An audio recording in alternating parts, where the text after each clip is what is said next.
You're listening to an Airwave Media Podcast. I'm often asked what my favorite story is among all those I've ever told, and the truth is I really don't have a particular favorite. But if I had to name one of my top 10, the story Lost in the Mountains, which was podcast number 155, I recorded that about 2 years ago, that would definitely rank up there. Now, if you're not familiar with that story, let me just tell you, it's the incredible true story of 5-year-old Pamela Hollingworth, who got lost in the heavily wooded White Mountains of New Hampshire back in September of 1941. When she got lost, she was totally unprepared for what she was about to face. It would get below freezing each night, it rained almost every single day, and all she had on were corduroy bib overalls, sneakers, and socks. That's it. In what would be the largest search and rescue mission ever up until that point in the state of New Hampshire, thousands of volunteers scoured the mountainous area in search of her. And with each passing day, the chance of her being found alive seemed to diminish greatly. In fact, most of the experts concluded that she could not have survived. Yet miraculously, Pam would be found alive after 8 days in the wilderness. And she had lost a significant amount of weight, she had extremely frostbitten feet, yet she would make a full and complete recovery. I should tell you, I wrote that story while my wife and I were vacationing in a cabin about 20 minutes outside of Jim Thorpe, Pennsylvania. As a result, the internet, it was incredibly spotty and I was only able to stay online for minutes at a time. And I had already determined that Pam and her parents had passed on, but I was unable in my brief spurts of internet access to determine what happened to her brother Ted, who happened to be 9 years old when the incident took place. Well, to my surprise, this past Valentine's Day, I received an email from Ted's daughter, Tori, and she told me that her father was indeed alive and well. And within minutes, she had put me in touch with him. So as a special treat, I thought it'd be interesting to have Ted not only tell his version of the story, but also to come on and let you know what happened to Pam after this incredible story faded from the headlines. So without further ado, let's take a listen to my interview with Ted Hollingworth as he takes us back into the woods. I am Steve Silverman, and this is the Useless Information Podcast. Useless information. So Ted, thanks for joining me today. I thought we'd start by you just telling a little about yourself to my audience. Okay, well, I started life working with my father in the construction industry. So I became a field engineer after I was graduated from Dartmouth College. I went in the military for my 6-year obligation. And I was in the 351st Missile Battalion, which is part of the Cold War, stationed in Cleveland. And then because of my experiences in the military, I became a public speaker for my battalion in the Cleveland and that area on North American defense. I began to get a taste for teaching. So when I went back to civilian life, my father suddenly died. My life changed. So to make a long story short, I decided to go back to Boston and go to graduate school. Mm-hmm. It was a toss-up between Harvard and a PhD in history or a place called Emerson College and a master's degree in communication. And after about a 30-minute meeting with the chair of the Emerson department, I said, this is it. This is the guy. This is my thesis. Let's go. So I stayed with Emerson 54 years, Wow. Teaching a wide variety of courses and starting the internship programs, I think probably in the country. And then I was teaching a lot of other places too. And Harvard picked me up in the extension school to teach a course in management in a new program, in kind of an MBA program. And I taught there 36 years and worked with a lot of other colleges, and then was recruited by the MITRE Corporation, which is it's a think tank. Mm-hmm. It's a spin-off of MIT. It's like RAND on the West Coast. It's a brain factory. It's 700 MIT grads and so forth. And stayed there for about 45 years. 19 of those years, I worked every summer full-time and then part-time during the academic year and so forth. But I did stay doing training for them after that, but then focus on Harvard and so forth. Mm-hmm. I used to travel about 60,000 miles a year. And I had a top secret clearance, which was great because I got to work for 17 years with the man who broke all the Nazi codes in World War II at Bletchley Park, Gordon Welshman, and we became extremely close friends up until he died and so forth. So I've been very fortunate. I've had a lot of really amazing things happen to me. I didn't create them. I just happened to be there at the right time. Of course, we have spoken before, and you're just giving a very brief overview of what you've done. It's just an incredible resume that you have. But of course, the real reason we're here today is because your daughter contacted me, your daughter Tori. She contacted me. I actually checked this morning. She contacted me on Valentine's Day and mentioned that I should get in touch with you to talk a little bit about your sister's story. And I recorded this podcast, I guess a little bit, probably about 2 years ago now. And it is one of the most popular stories I've done in recent years. So I'm just so happy you've come on to kind of tell your version of the story. Well, it's a great story, Steve, in itself. I mean, I just happened to be the guy who was there and probably know more about it now. I think all of the rest of them are deceased. But it's a staggering story, and I'm always happy to talk about it because of the story that it is. And I think when you hear it in a more detailed way, you'll realize why I feel that way. Yeah. I mean, of course, everything I did was from the reporters, from newspaper accounts. So, you have a real insight into it. The newspapers like to put a spin on things if they can. So I hope I was fairly accurate in what I wrote, but I'm curious to see if there are mistakes I made or really to see what you can add to the story because you know so much more than I can get from those print resources. So anyway, why don't we start? Sure. I guess we should just set the scenario. This is September 28th of 1941, just a few months before Pearl Harbor is bombed. Yes. So why don't you take it from there? First of all, it was very dry at that particular time in New Hampshire and in New England in general. And my father, my mother, my grandfather on my father's side, my grandmother on my mother's side, and my sister and I, we got into the family Chevy to take a drive up to the White Mountains to have a cookout. And the White Lakes area, as we got up there, because it was so dry, there was a fire hazard. So all of the public parks and all of the woods, access to the woods and everything, they were, for verboten. You could not use any of them. They were blocked off. Mm-hmm. So we kept on going, and we came to a place called White Ledge Camping, picnicking area in Albany, New Hampshire, which is at the base of Middle Sister Mountain, which led to Mount Shakawa. So it's right in that North Conway area, but there's a brook running down beside it, and a sign saying you can camp here, which meant you could have a fire, that you could cook your meal. So we pulled in there, and it was a small park. I would say probably maximum of maybe 35 other people there and so forth, some camping, some just stopping for a moment as we were there. Okay. Now, you have to remember also another variable here, which is Pam and I lived in a very small country town called Dunstable, Massachusetts, with about 350 people. And our nearest neighbor was about a quarter of a mile away. Okay, so we were kids raised in the country.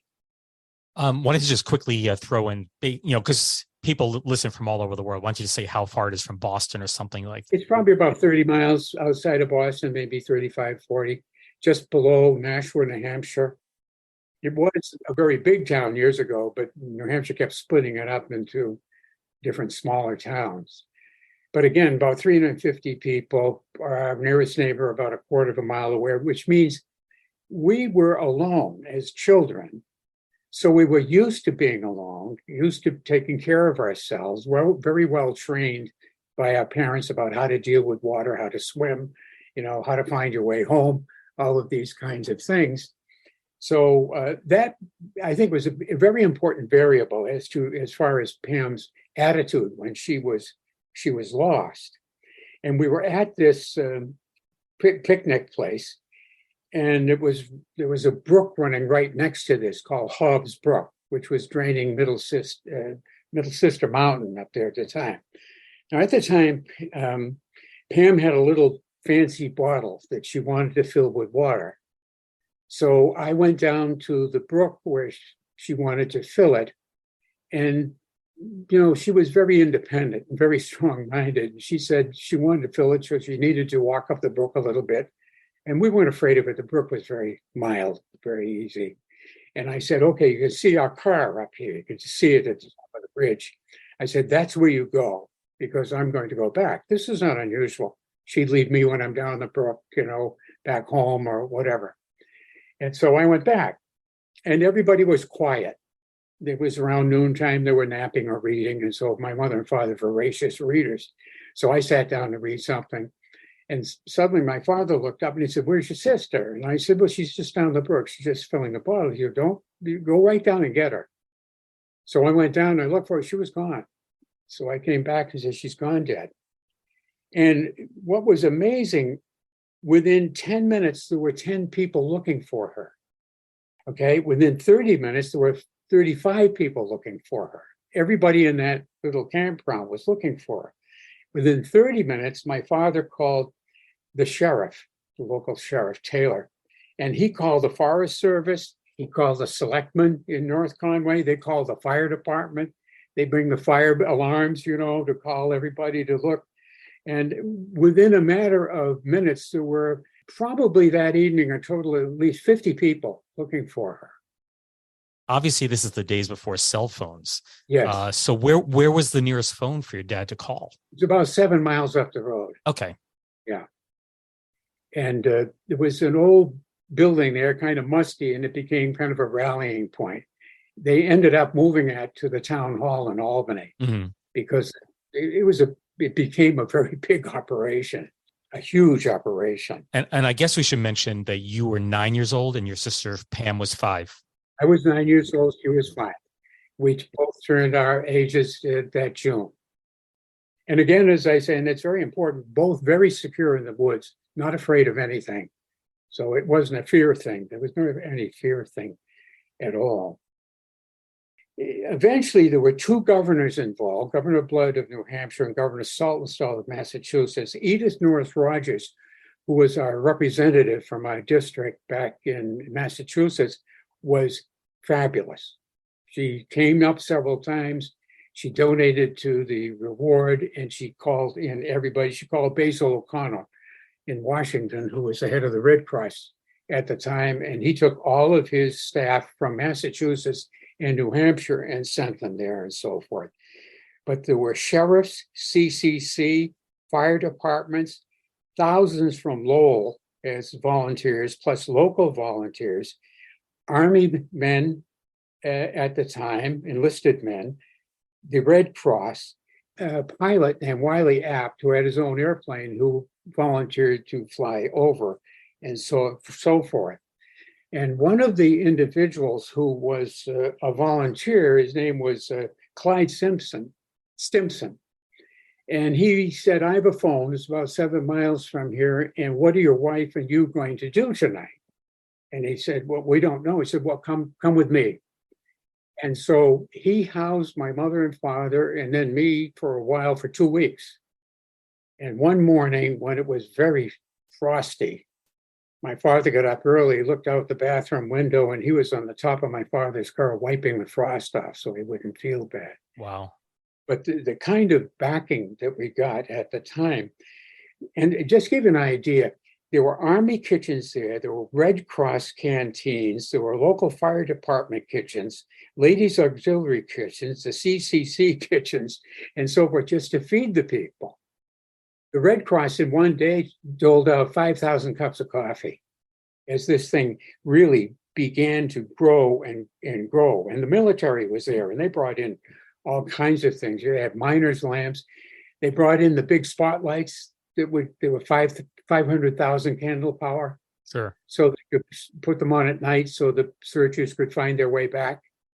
They also brought in a speaking truck, a loudspeaker truck, so my mother and my father could drive through, they drove the trucks calling out, Pammy, this is Dad, if you hear people around you, go to them and help you and so forth. I guess it was heart-wrenching for anybody who just listened to the voice. He spoke so much he could hardly speak. So where were you while this is going on? Now, that's an interesting point because there was a volunteer. We didn't even know who he was at that first night, and he volunteered to drive my grandparents and me back to Massachusetts. And he did. He dropped off my grandfather-in-law, and he dropped off my grandmother and me in Dunstable. I actually went back to school. Wow. At the time, right? It was a 3-room schoolhouse. You wait for the bus, and go up and so forth. And when you went back to school, was everyone aware of what had happened? They were aware of it. They had no idea, as we did not, that it was going to become such a big deal. Right. And so I think what the most fascinating thing to me was a number of people that responded and so forth, and all of the things that they did. Now, what I'd like to do is kind of read a little bit to you, if you don't mind, because I have a lot of this stuff written out. Sure. We'd love it.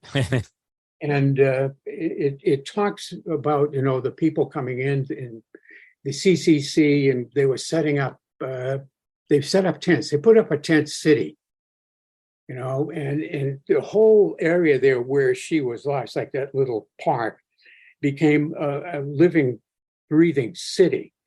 They had police officers to screen the people coming in. They had somebody assigned to the one spigot of water there to make sure that didn't get it contaminated and so forth. And this just kept growing and growing and became, again, a bigger and bigger city. And it rained almost every single day. And they would get dozens and dozens of false leads. For example, somebody said, there's an ex-con up here and he's known for molesting children. I saw him in the area. Well, the police would go, Massachusetts police in New Hampshire, they finally caught the guy actually in the streets in Boston, and he had a perfectly good alibi. But then they found out there's another guy up here and he's walking around and he's a former con. So police brought him in and so forth. And then people would come in and contact and say, I saw a little girl down by the side of the road the other evening playing and so forth. Well, they moved the whole search over there. And they kept getting these leads that were wrong. And they were taking a lot of the searching to across the street. And my mother and father both insisted, I know Pam, they said, she would look for help if she got to the road. So she didn't just cross the street, so forth. But they had the army in there and the sheriffs and everything. They had the right to search every house within 4 miles.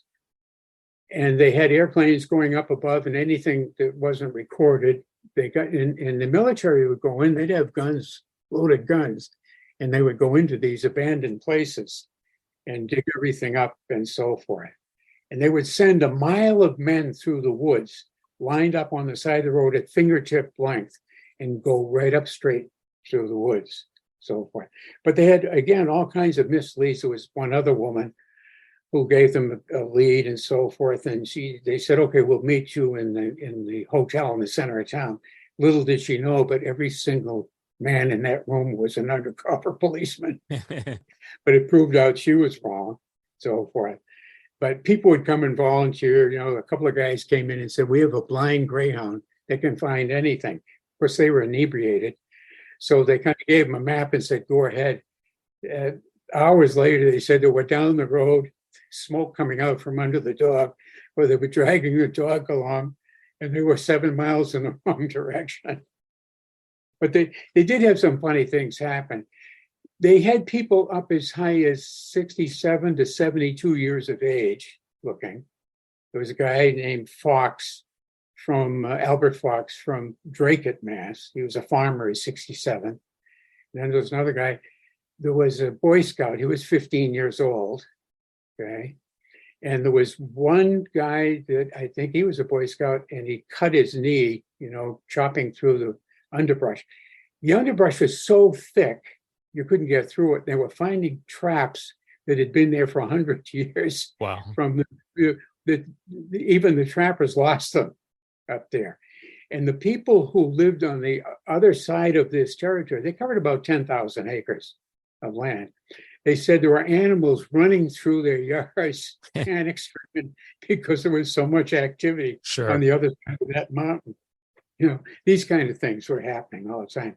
One guy I know had a heart attack, and he came from Lowell.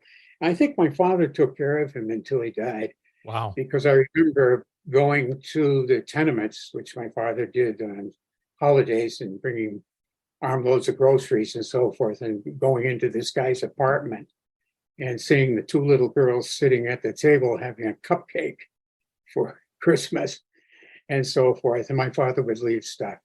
Eventually, we did get over 5,000 letters. And it took my mother and her two sisters and her best friend over a year and a half to answer those, because they answered a lot of the letters. There were 5,000 letters, but there were 350 packages with books and dolls and cutouts, everything else, which my mother and father donated completely to the orphanages in Lowell. Sure. But I think probably what we should get into this is what happened the final day. Sure. So why don't you say how many days had gone by? We should also mention that it was below freezing multiple nights and raining. Yes. As I said, she had bib overalls on, corduroy. She had sandals with a strap across and socks, 2 blue ribbons in her hair, period. Mm-hmm. It went down to 21 degrees. That's not a frost. That's freezing. Sure, deep freeze. The first night out, it got very cold. The second night out, it went to 21 degrees. And that's when everybody who knew the woods began to panic, because they said, the way she's dressed, she could never survive. Mm-hmm. And what she did, by the way, in retrospect, she would cover herself with leaves at night. And then she would, because she couldn't walk after probably the second night, as her feet froze. Wow. Okay. And when they found her, I can go through that in a little more detail here. Okay. Sure. Whatever direction you want to take it is fine. Okay. Well, again, remember it rained, almost every day. And you had these dozens and dozens of organizations. And eventually, the estimate was about 6,000 people got involved in this search. Mm-hmm. And last weekend, they knew they were going to get a huge influx of people. So I'm going to read to you that final Monday. Monday, 6 October 1941, broke as a clear and mild day. At daybreak, the New Hampshire State Game Warden, Slim Baker, Major Franklin Spencer, Mr. Sanborn, Mr. Hollingworth, and 2 other searchers went straight to the spot where the footprints were found. The day before, they found her footprints, which was the first indication that she even was in the woods. This was the first tangible evidence to date that she was or had been in the woods at all. The ground was frozen. Slim Baker and Mr. Hollingworth crawled in on their hands and knees and lifted each twig off the prints one at a time. Mr. Baker examined the prints very carefully, then told the size of the shoe and the weight of the child. He even estimated the height of the child, because the prints led directly into a nearby tree with broken branches, which the person had evidently run into during the night. Later, it was found that this was the only time she had moved after dark. The entire remaining crew of close to 500 men could now be directed into that general area. The searchers worked back and forth through the footprint area with amazing speed and efficiency, despite extremely tough going. The underfooting was very poor and even treacherous due to the many days of heavy rain. But the early morning optimism wore slowly off as the search seemed to settle down into the same old routine with no more clues to inspire. As each crew reported in after covering their assignment, they were immediately sent again in the hope of covering all the ground possible before nightfall. Soon the sun began to sink lower and lower as the late afternoon shadows reflected on the faces of every man. Some gathered about in small groups as they returned to discuss whether or not they should advise Mr. Hollingworth to stop driving himself to death. but the large majority had decided to remain as long as they possibly could. The CCC boys were starting to put wooden floors in their tents in the case they had to remain far into the cold weather. The Forest Service personnel, the conservation officers, and some civil authorities had come to the unanimous decision that they would stick with Joe to the end no matter what. In fact, they all arranged to use up all their vacation time, sick leave, and holidays put together if ordered off the job. And if that didn't prove to be enough, those that did not have families decided to quit their jobs if necessary. How can you lose with, morale like that? Meanwhile, far up Middle Cessna Mountain, about 2.5 miles from camp, a group of 85 men were then heading back towards camp. This group of CCC enrollees were under the direct supervision of District Ranger Charles Meade and Forest Guard Will Randall, Howard Rutter, Wilbur Thompson, T.J. Ramaza, and William Matson. The group was following along a trail parallel to Hobbs Brook. The boys were shouting the child's name, talking, and generally making quite a bit of noise. Ranger Meade blew his whistle, stopped the group, and stated that if the child was alive, she might yell, but they would not be able to hear her. He then asked to have 1 minute of silence. Quiet reigned for about 15 seconds, and then they suddenly heard, "Woo, woo."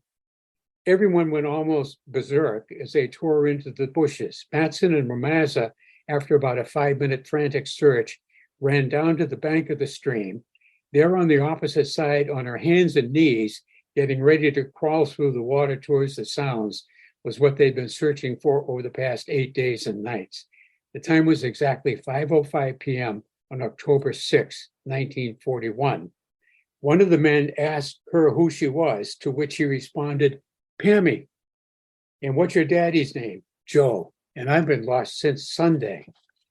Now, immediately when they radioed that back to the base camp, the whole place was thrown into pandemonium.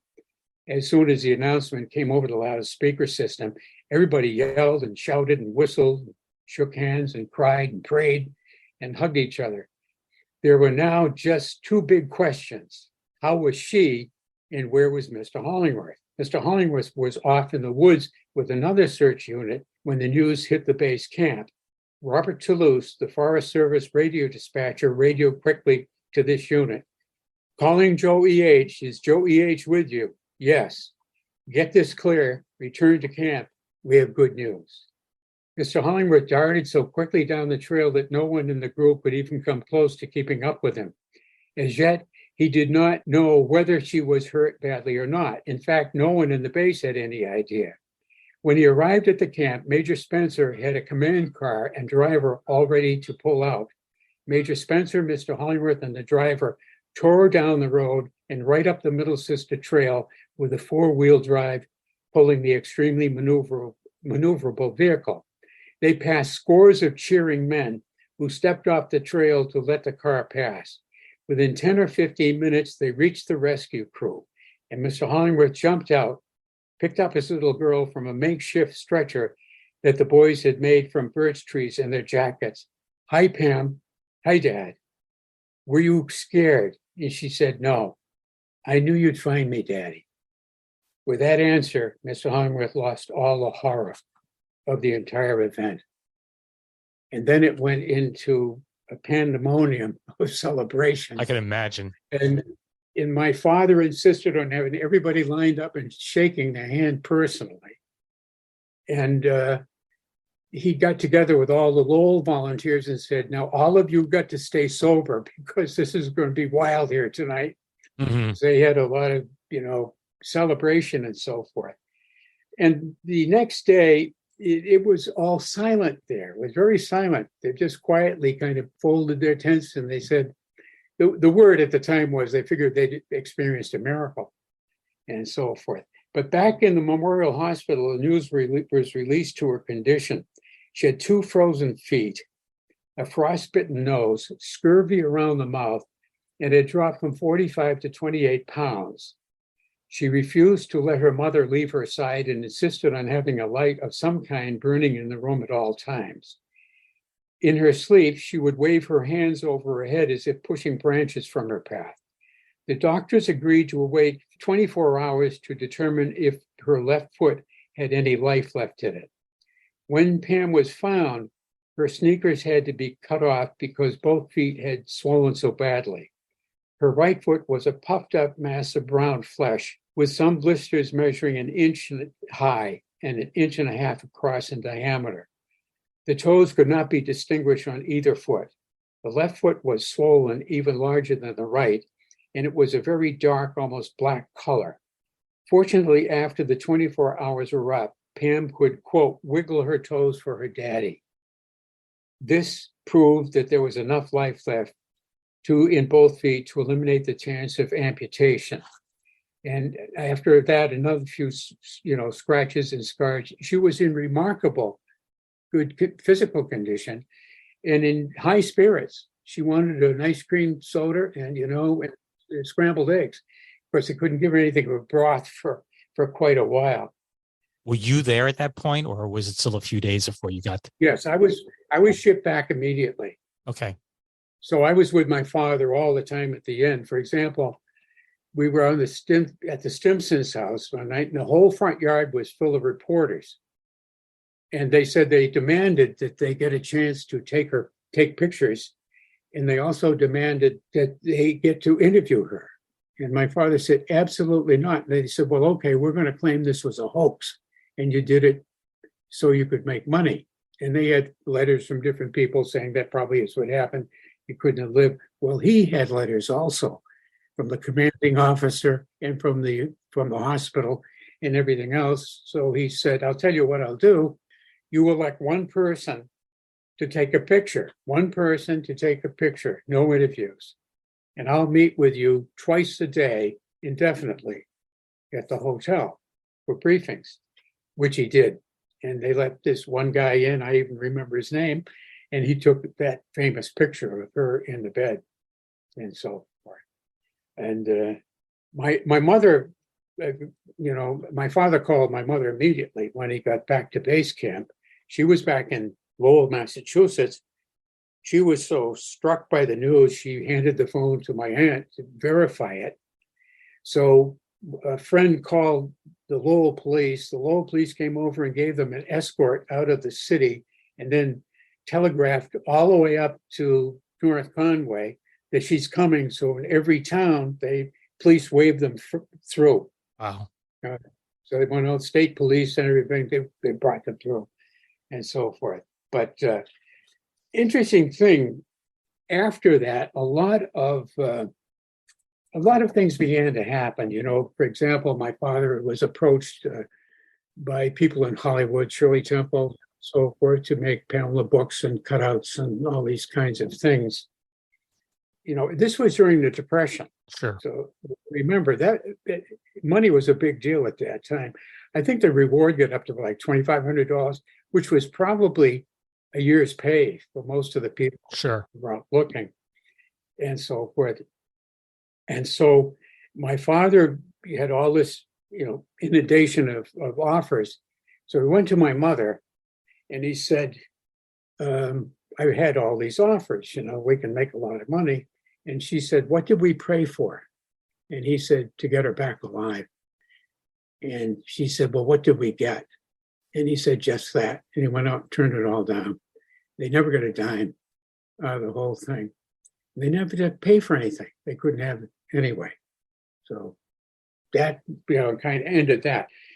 And actually, in my mind, I think really of course, Pam was the key person in this, and that's the big deal. But my father, in looking back, was unbelievable in his commitment and leadership and getting these people committed to where they were putting, giving up their jobs and putting, not fireplaces, but stoves in the tents, and said they would stay. They were going to stay with her regardless and so forth. That was amazing. Another very key person was Edith Norris Rogers. Mm-hmm. She read it into the Congressional Record, of course, and so forth. And it was considered then certainly in the history of New Hampshire, the most amazing search with the outcome in the history. Probably one of the most, because a lot of these end up, they find the person, but usually they're deceased. This kind of thing. Do you think there was any discussion among your parents that maybe she didn't survive? No, they were very open with me. We had a great family. We talked to each other. Okay.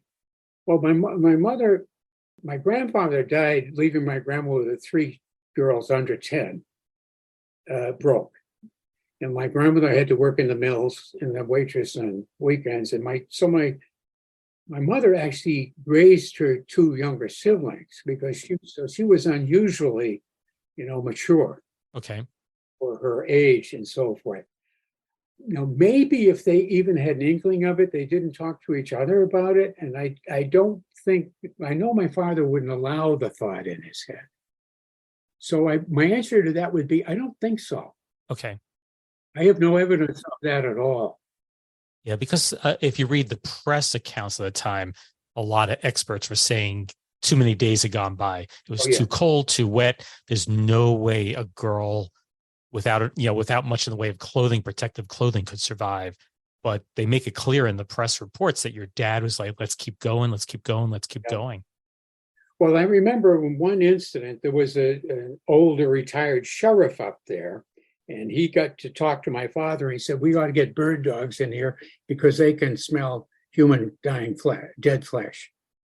And my father turned and said, I feel sorry for you. We're going to find her. She's going to be alive. So the thought never entered his mind. Mm-hmm. He was that kind of a person, when the city of Lowell had a war-borne drive to buy a destroyer, he'd be in charge, they'd buy 2. He was the president of the community chest, and so forth. He was a treasurer and president and treasurer for 25 years of the Lions Club, He was a very committed civic leader, mm-hmm.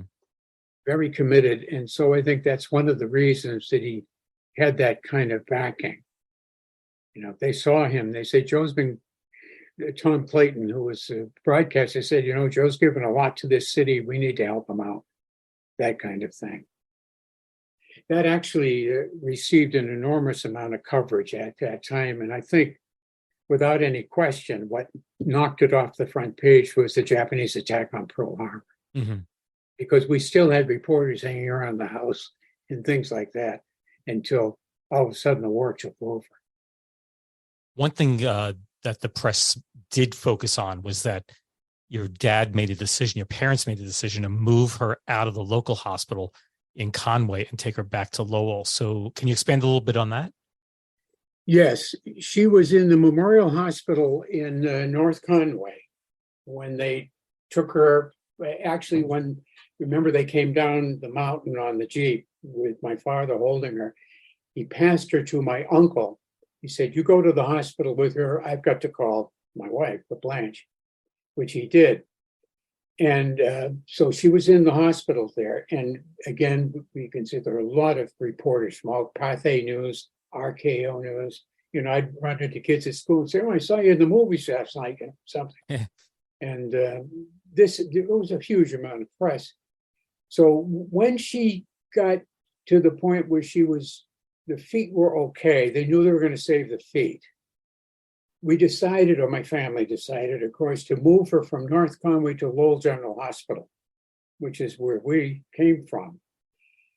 Now the question was, how do you get her out of there without getting inundated with the front lawn covered with Pathé News, RKO, everybody else out there? Mm-hmm. So what we did was, what they did is sneak her down into the cellar and then get her to a back door that nobody really paid attention to, put her on the back floor, and put a blanket over her in the car, and then just drive off. Wow. And my father left a letter to be read by the chief, the highest ranking person at the hospital, to all of them, explaining what they did, why they do it. If this was your child, you do the same thing, this kind of thing, and so forth. But he said, don't read it until we've had an hour's head start. Sure. But then they showed up, of course, at the hospital, they were there and so forth. And actually, when the war broke out, this was, I can't remember exactly how many months it was after Pearl Harbor, the Treasury Department came out to Dunstable with all of their paraphernalia and everything to have her make a pitch for buying war stamps. Yeah.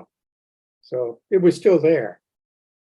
And your parents still had no interest in having her do that then?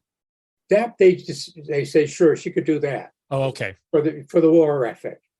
She'd do it all dressed up and say buy war stamps or something like that. Sure. I guess I should ask, did she have any long-term effects of this? I mean, that's another excellent question. And the answer is really surprisingly no, except for the fact that her favorite vacation place was on the Cape, and the mountains were not a favorite place to go for vacation, although she didn't fear them. She didn't fear anything and so forth. But she might have liked it anyway. Okay, so I assume that maybe subconsciously she said, well, I'd rather go to the ocean than go to the mountains. Did your family ever go back there afterward, or they just stayed away? That's a very interesting question, because I don't think even Pam was avoiding it. The irony of our family was that my very close cousins, my mother's sister, two of the tightest sisters I've ever known in my life. Mm-hmm. My cousin was in line to become, one of the executives at New England Telephone. Okay. They'd already moved him to Boston and, groom him. He was bored, so he sold everything. His father almost had apoplexy because he was a depression guy. And he went up to North Conway, and he got a bottle gas company and a Sears Roebuck franchise, met a woman out skiing. They fell in love, they got married, sent us a postcard, were married, and went on to be incredibly successful. Mm-hmm. Her son was the strength and conditioning coach for the Boston Bruins. He's now head of the Bruins Foundation and so forth. And they're in North Conway. Wow. And you look out of he just put a couple of apartment buildings there, and he owns my cousin still owns a lot up there. And there's Mount Shikarawa. Wow. Right there. And I can say that's where she was found. I can point to it. Here, this is going to sound like the craziest question, but when I was done with the story, there was a little mention that her shoes were in a museum, and then it was sold off. Do you know what happened to those shoes? That's all. It sounds like the craziest question. That's a great question, because I.H. Morse owned a shoe store business, and his son and the son's wife were very good friends of my mother and my father. And he was a big game hunter. And so he wanted to build this museum with all of the things that he had collected when he was a big game hunter. Like he had a solid gold door knocker that he got from the king of Siam, at the time, now Thailand, and so forth. And he wanted her sneakers, the sandals were cut off her feet and put them under glass and so forth. And so they were there, for years. And I read in the paper one day, because I'm into the antique and fine arts business, that there was going to be an auction up there. And I say, oh, sure, I know that. I've been up there, so forth. Something happened and I couldn't make it to that auction. So they were sold at the auction. I don't know where they went. Yeah, that's a shame. It'd be when I was all done doing my research, for some reason, that one little question, what happened to those shoes?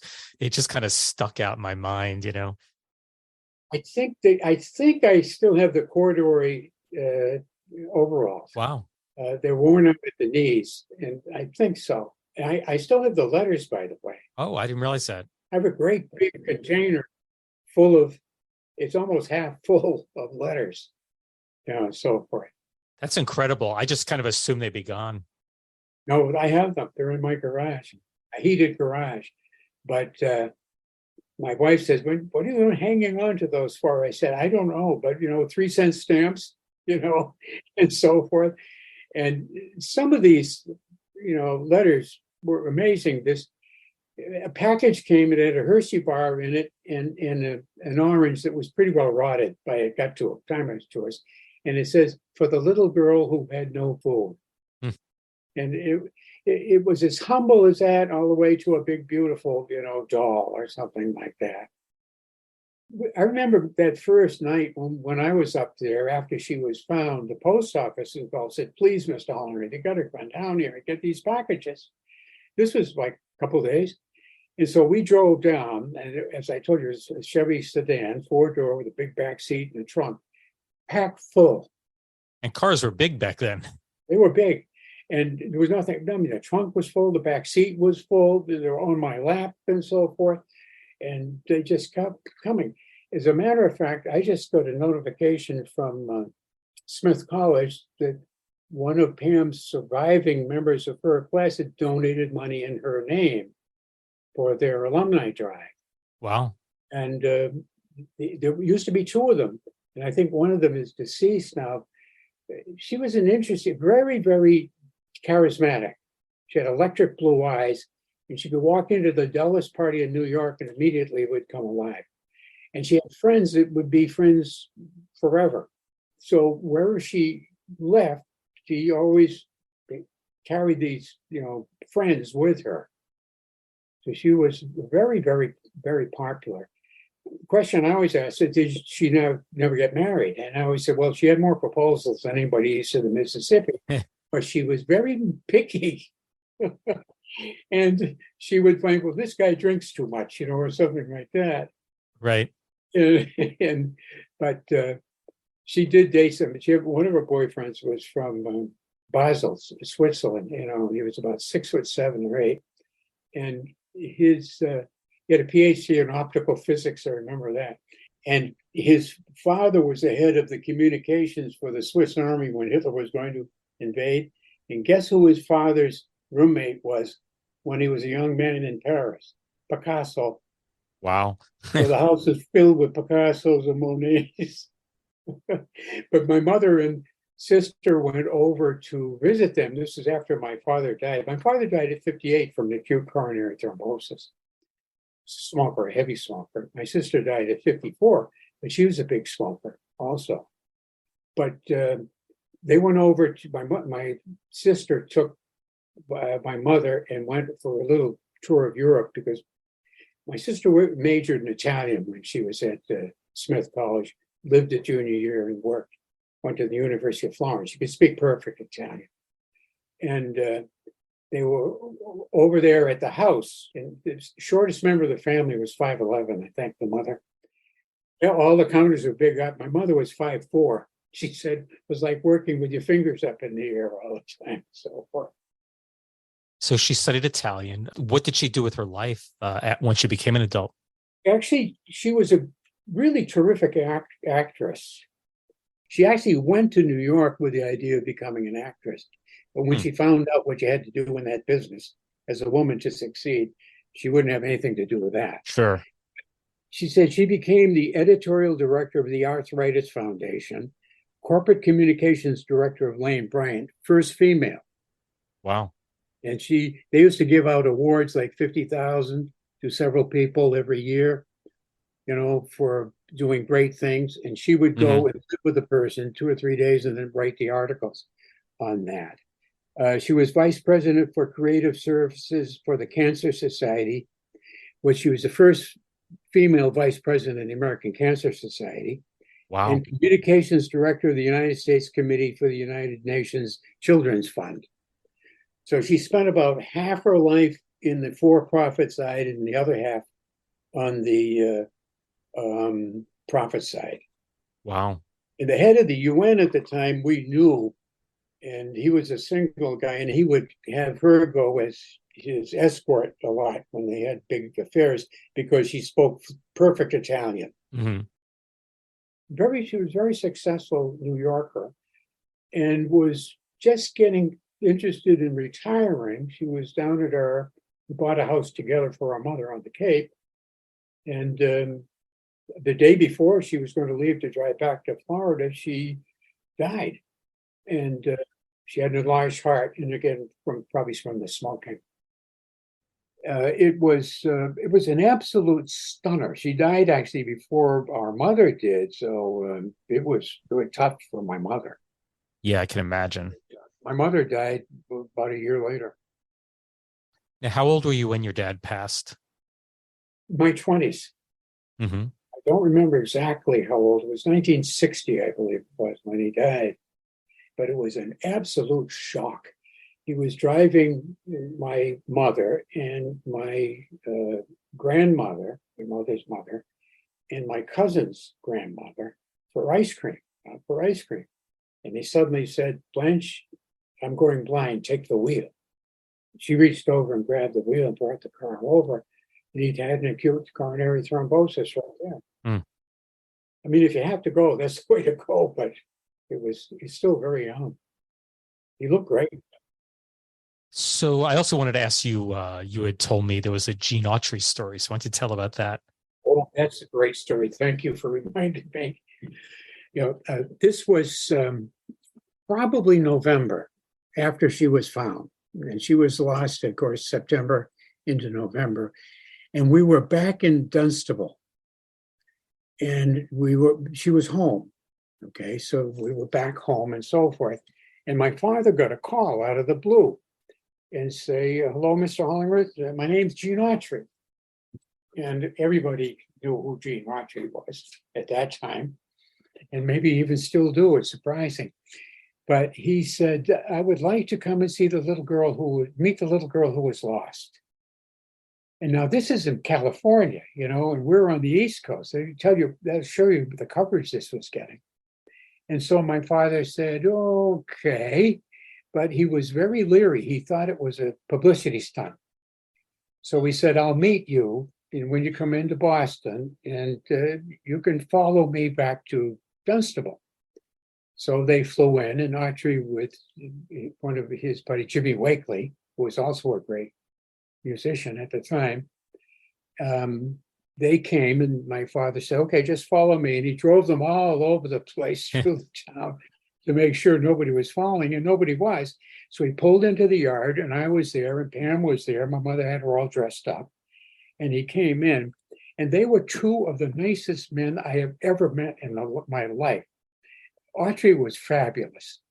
And he brought in a stack of records, probably a foot and a half high, of everyone he'd ever made. And he was known as the singing cowboy, Mm-hmm. And he said, "Would you like me to sing for you?" And she said, "Yes." And really, she's 5. And he said, "What would you like me to sing?" He said, "You Are My Sunshine." So he said, "Okay." And he was sitting on the couch. He got his guitar out, and he said, "Why don't you join me?" So they both sang together, "You Are My Sunshine," and so forth. It was absolutely wonderful. And then when he was leaving, he turned and he said to my father and to my mother and to Pam and to me, he said, "My next rodeo in Boston," and he had a big one every year in Boston, "you and your mother and your father and your brother are going to be my guests. And you're going to sit in my box in Boston at Boston Garden. I'll send you the tickets." So they left. Japanese attack Pearl Harbor. 1946. We get a letter through the mail from Gene Autry with 4 box seats. Wow. And we went to that, of course. We went down there, and he was fabulous. Came out to meet us, took us to his dressing room, let her sit on the back of his horse. He was just great. And it was an event I never will forget in my life. And he didn't make one single move to get publicity out there. No photographers, no reporters, nothing. So I have huge respect for that man. And as you probably know, I was reading an interview with him years and years ago when he was in his prime. And he said, "Well, I'm not a very good singer and I'm not a very good actor, but I know numbers." And he was eventually one of the 400 wealthiest people in America. Pretty incredible. Today he's not very well remembered. Probably he's best remembered for his Christmas songs like, Rudolph the Red-Nosed Yes, Reindeer and so on. that keeps every year. Yeah. They always say if you're going to record a hit song, it should be a Christmas song because every year you'll get royalties from it. That's right. But yeah, he was a superstar in his day. Oh, yes.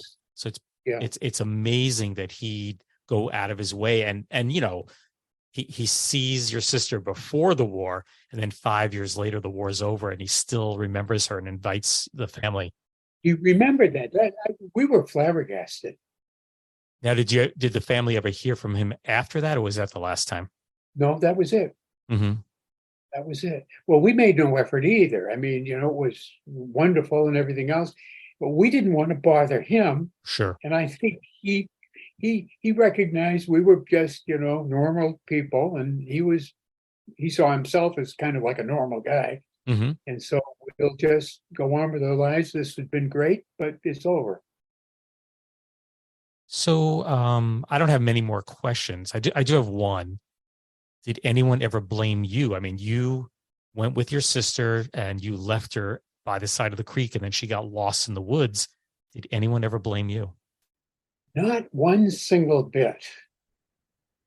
As I was saying, we were very confident. We're not afraid of the woods and everything else. He wasn't worried about Mm-hmm. her and the brook and everything else because he knew he checked it out, and it was very shallow, that kind of thing. But he was concerned that, you shouldn't leave her there. Just go and get her. This is all maybe 50 yards. Right. Yeah. And so evidently what we figured out later is she went up the brook and she cut up a little too soon. And so there was some brush there, and she probably walked within 10, 15 feet of where the family was. Right. But they were all quiet because it was after dinner, when they're reading newspapers and things like that. She just walked by. Wow. Ironically, the two people who went in that direction to look were my mother and me. And we just didn't go far enough. As the years went on after this, did she think about it, or is it just something she put out of her mind? What do you think?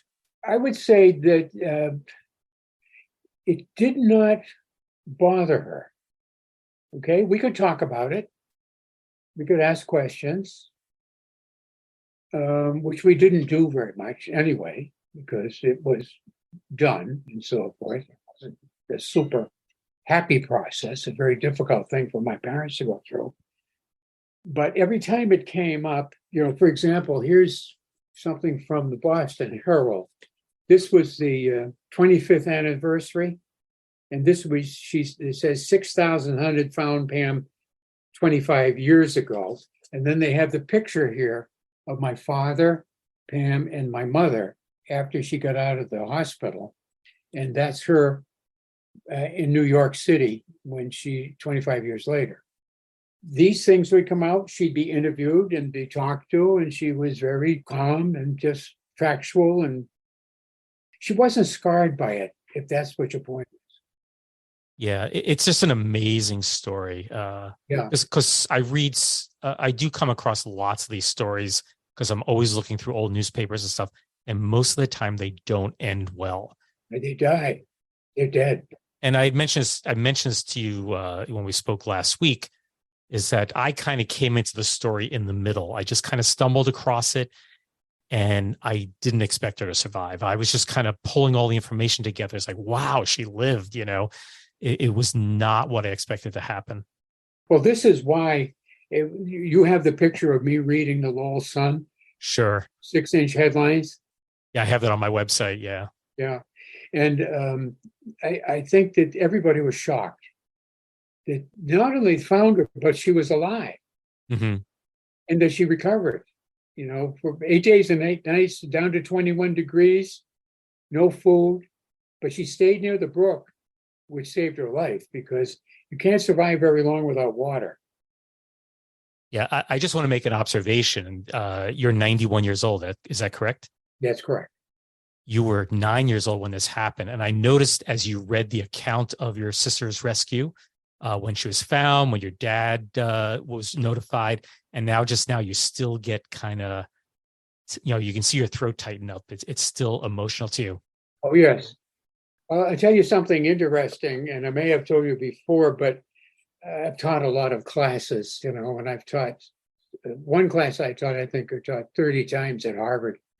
It was very, very popular class. We got the, Distinguished Teaching Award and everything else in it, and produced some amazing people like the president of Columbia, South America.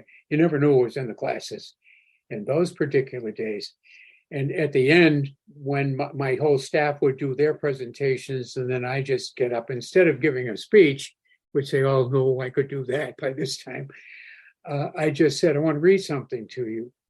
And that whole room of up to 90 people sometime, from every culture you can imagine all over the world, and with, some PhDs, some doctors and researchers, not everybody, but complete spread of the whole human spectrum at that particular time.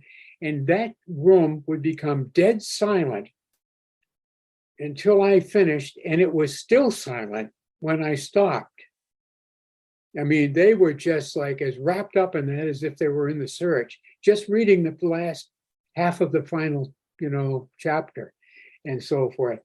And everyone that talked to me said, that's the most incredible humanistic story I've ever heard, regardless of where they came from. Yeah, it's an incredible story. I have to say, when I was done writing it, I was thinking this would make a great movie, Make a great book. Yeah. Because movies, they mess them up, as you know. Sure.